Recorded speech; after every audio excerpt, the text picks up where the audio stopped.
without further ado, the man who's donated so many subs to the or memberships to the channel, it's all backed up. I didn't even know there was like a gifting thing in YouTube. So I guess yeah, it looks like anyone who isn't able to receive a gift can't receive a gifted sub. So if you Well, they're gonna have to turn them on then, I guess, aren't they? A big win like that, 4-0. A statement game from the Vancouver Canucks against the defending Stanley Cup champions. A healthy game for the Vancouver Canucks against the Stanley Cup champions. We have our full lineup finally. Minus Hronek. But if Friedman can play like that for the rest of the year, we won't miss him. Yeah, I mean, I made the joke when Hronek went out that might be a good thing for the defense, right? Because at the end of the day, Hronek really hasn't been playing all that well. He's had his moments of playing really well. But when you get a guy like Friedman who plays a simple game, comes in, throws his weight around, that's sometimes all you need. You don't need someone to try and play with Quinn Hughes and be an offensive defenseman. Let's get someone who's just going to get under the skin of the Florida Panthers. And you could see that they were chasing Friedman all over the ice tonight. Friedman, Sherwood, everyone was getting under their skin. It was great. The shots were 27-19, but of those 27 shots, did any one of them really make you feel worried it was going to find the back of the net? Most of them were pretty low percentage shots from the outside. Maybe one or two saves that Lankinen had to make. The Canucks capitalized on any mistake that Florida made tonight, and it was just a good overall game, top to bottom. Petey didn't do anything tonight, but he didn't really have to when you get that secondary scoring from everyone else and the solid defense. Guys can take a night off. Yeah, and I mean, you're seeing, like we said during the first intermission, you saw the fourth line getting some points out there. Teddy Bluger got 2 assists tonight. JT Miller, 2 assists in his return to the lineup. You got to think that makes him feel great coming back in and contributing immediately. Yeah, and in the face-off circle too. I mean, over 60% in the face-off dot on his first time back, or 60% on the dot, I guess. A big face-off win on the power play to get that set up for Quinn Hughes and the tip for DeBrusk. Just all important things that we talked about the Canucks were missing with his absence. It changes a lot of the dynamic when you can have 2 lines that the other team is forced to defend against, and it shows now that the rest of the lineup can play more comfortably as well. So if we can continue this pattern and maybe not fall back as much as we did in the second period and keep the pedal to the metal, we might start seeing more of the team we saw last year, where we're getting out to 3-4-0 leads really quick in games, and we're able to control the game and dictate the way it wants to go with our style and our structure. As we get healthier, that's going to be more and more easy to do. It was just nice to see the forwards working tonight with the way they were working, and I love. I'm quickly developing a love for Sasson on that fourth line. He works hard. He does all the right things. Pushes the play, uses his body. He kind of reminds me of a bigger bodied Tyler Mott. Yeah, I can see that comparison for sure. And that's the thing, when you have Sasson and Bluger and Heinen as your fourth line, and we talked about this when they were healthy before, that is a solid fourth line that could probably be a third line on a lot of other teams.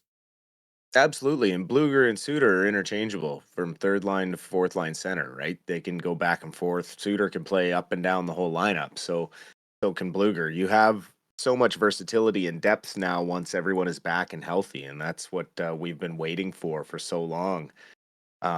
Hopefully everyone can get going on the right foot now. Clearly Besser thrived with Miller returning to the lineup, and I was just overall a very solid, well played game. Not many mistakes to look at, and capitalized on our chances when we needed to.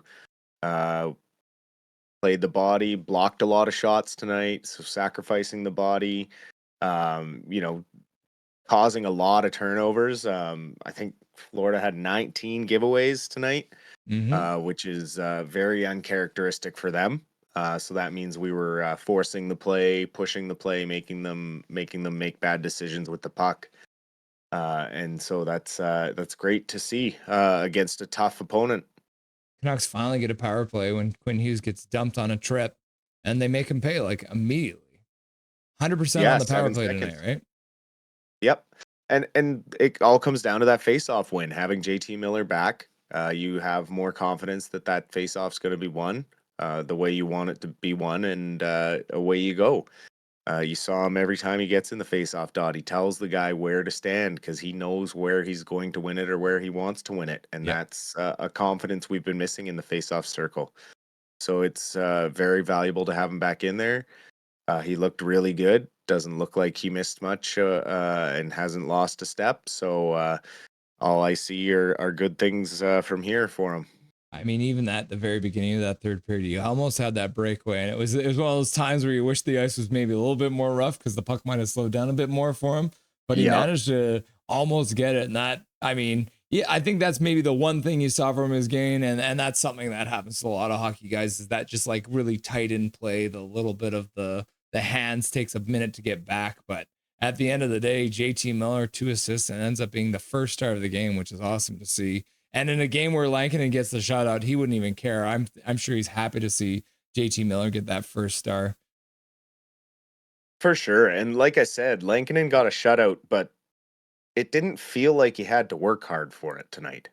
The rest of the team was doing a lot for him. Like I said, 18 block shots. That's huge. Big numbers for our guys out there. It means they were working hard to help Lanky out and they were keeping all the dangerous stuff to the outside. So yeah, just a great game for great full 60 minutes from the team. Um, I was really happy with everything tonight. Nothing really stood out to me as anyone having a bad game. Mm-hmm. Petey could have done more maybe tonight, but with Miller and the fourth line producing, it doesn't show up as much when it's like a committee type thing. So going forward, if we can have the secondary scoring and the top line scoring going like this every game, we should feel more and more like we felt last year and start pushing towards the playoffs and the trade deadline now and seeing what we can do to get on a cup run. Yeah. 3 stars ended up being JT Miller as the first star with 2 assists, Kevin Lankinen with the shutout as the second star, and then the man you like, Max Asson, with the 2 assists as the third star. So it's good to see. I mean, 4-0 game, you got to think it's going to end up being 3 Canucks there. The other stat that I Yeah. like to see, obviously, with JT Miller, and we talk about this very regularly, is the faceoff percentage. So overall, the Canucks had a 56% faceoff percentage against a really good Florida team. So having that Miller influence back in there gives them that depth. And you got Bluger as your fourth line center. Suddenly you have 4 guys who are able to win the faceoff on a regular basis. Yes, absolutely. And the important ones there are that Miller dominated Barkov in the faceoff, who is one of Florida's main faceoff guys. He was eight for 13 against Barkov tonight, and that's huge.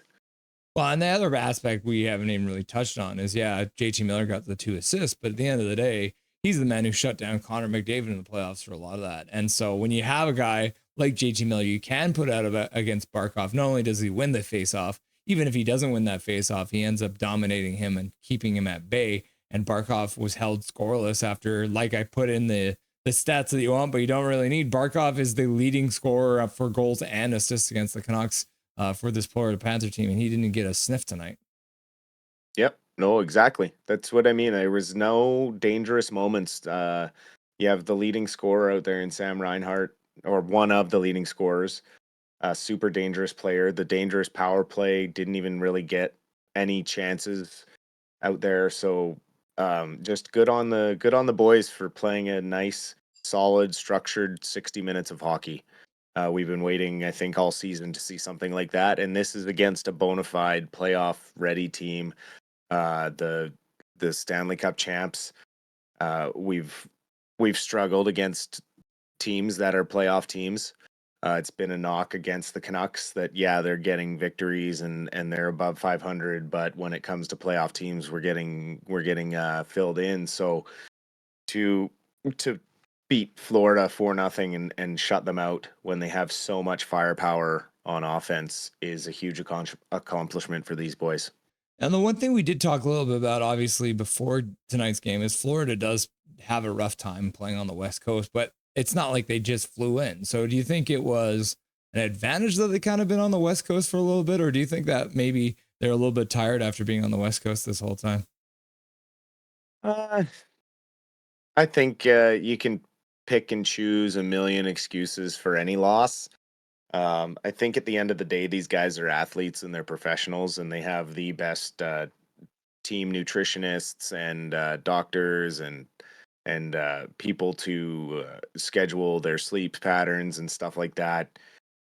I think just at the end of the day, I think Canucks just outplayed them tonight, and that's what it was. Florida got the shots or tried to get the shots, tried to push the play, but we wouldn't let them get to the inside, and we capitalized when they made mistakes. Forbort, first game back. How did you feel about his overall game? I felt fine. Kept everyone out of the middle. He was keeping the front of the net clear nicely. He was communicating well with his D partner out there whenever he was out there with whoever. Because I know things kind of got mixed around a little bit today, but for the most part, I was very happy with his game. Juleson too had some great plays where he took the puck away, where normally he would try and go for maybe a big hit and miss. So just really smart defense played today by the guys, all six of them. Abby, Canucks coming up. We already talked a little bit about this. Any kind of news or anything noteworthy leading up to that teddy bear toss game on Saturday, December 14th at 7 o'clock? Just a minor move that we obviously saw coming. Ty Young has been sent back to Kalamazoo, with Shelov's being down in the AHL full time now. I believe the move was coming, but I think they wanted to wait to see how Demko responded the day after his start. So now Ty Young has officially been sent back to Kalamazoo. So I would expect that we are going to be going with a Demko and Lankenham tandem for a while here. And Shelovs will probably be the starter down in Abbotsford for the foreseeable future. So with the Demko and Lankinen, you feel like it's going to be just kind of a Swayman Allmark kind of a situation where they're going to have one start, then the next game they're going to have the other guy start and back and forth. I think we will see that until one of them starts to slip and starts to own the crease. But as long as they're both playing very solid hockey, I don't see why you wouldn't want to do that. It's been successful in the past. I know people say when it comes playoff time, it's a dangerous thing. You want to ride one guy, but who's to say that it's not the new way to have two guys ready to go? And by all means, I think it's good for Demko's injury to not overwork him. And this will also give Lankinen a little less workload because we've seen when he plays too many games in a short period of nights, it tends to wear on him and he tends to slow down a little bit. So I think this will just be a recipe for success for both goaltenders and the team overall. The days of goaltenders playing like 75 game in the year, that's just gone, right? Like, and it makes sense. I mean, you obviously don't want to have them play 41 and 41 games. But I mean, if you're going like 50-30, that kind of thing, I think that ends up being, or like, 45-35 or something along those lines, probably ends up being a little bit easier on the bodies because of the way that goalies are playing it these days. Yeah, and as the season goes forward, if Demko starts to get hot, I wouldn't be surprised if you start to see him get the lion's share of the starts. He is the starting goalie. Lankinen was brought in as a failsafe. We didn't foresee Lankinen playing the way he has played this season, so that's the only reason we're talking about this back and forth thing.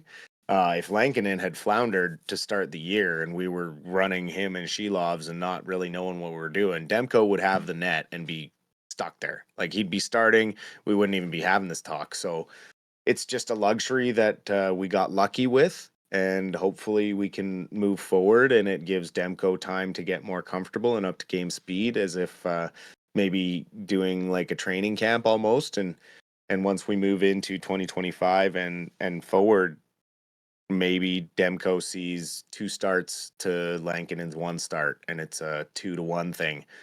Who knows? So we're giving tonight's game the double thumbs up, right? Oh, absolutely. Would have liked to see more shots on net, but when you bury 4 goals on your 19 shots, you can't really complain. So we got Boston coming up on Saturday, 7 o'clock start. Be on Hockey Night Canada. What are you expecting to see from a Boston team that just got absolutely dusted by the Winnipeg Jets?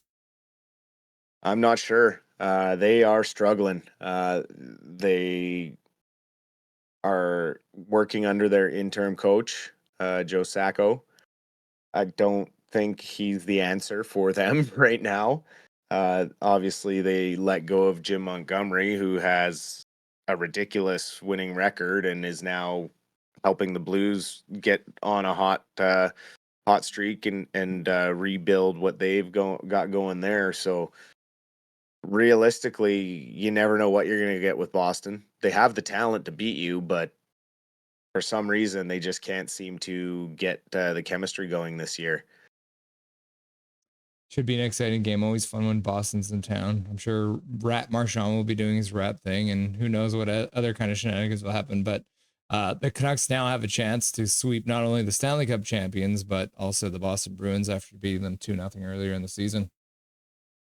Yeah, it'll be fun to meet up with them with a healthier team now, and I likely see Demko in the net getting the start on Saturday, and maybe we have our own rats now in Sherwood, so maybe he can go toe to toe with Marchand there. Should Yeah, be a fun game regardless. If we can get the offense we got tonight and push the power plays and find the back of the net more, we'll be in good shape. cool. Awesome. Dustin, thank you so much for stopping by, and we'll chat with you on Saturday. Sounds good. We'll see you then. Nothing is perfect.